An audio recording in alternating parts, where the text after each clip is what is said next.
11 uždavinį reikia 3 draugus pasiųsti į 2 aukštus, paimant tik 2 draugus. Vieną, kurį tai į 1, pavyzdžiui, aukštą arba į 2, ir kitą, kurį nors iš jų į 1 arba į 2, tas, kuris neužimtas.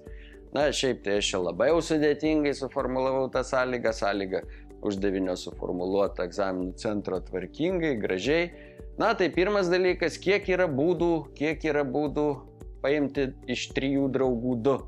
Na, tai galim paimti Liną, Marių, galim paimti Liną, Tomą, galim paimti Marių ir Tomą. Tai paėmėm iš viso yra 3 poros draugų iš 3 draugų susidaro, 3 poros draugų. Na, dabar galima Liną į 1 aukštą, Marių į 2. Arba atvirkščiai, Marių į 1, Liną į 2. Tai kiekviena šita porelė duoda 2 variantus. Tai iš viso atsakymą kaip gaunam, jeigu taip algebriškai rašydami, 3 kart 2 ir yra 6. Va, tas teisingas atsakymas, tai yra 6 būdai paskirti iš 3 draugų 2 budėjimų į 1 arba ten į 2 aukštą. Tai yra atsakymas 6. Kaip jūs jį gavot? Surašydami variantus, skaičiuodami, dėliodami, burdami, bet žinoma nespėliodami, turėjote gauti teisingą atsakymą 6 ir bet koks sprendimas šiuo atveju turėtų būti tinkamas komisijai. Jeigu jau sugebėjot gauti, tai reiškia teisingai ir mąstėt.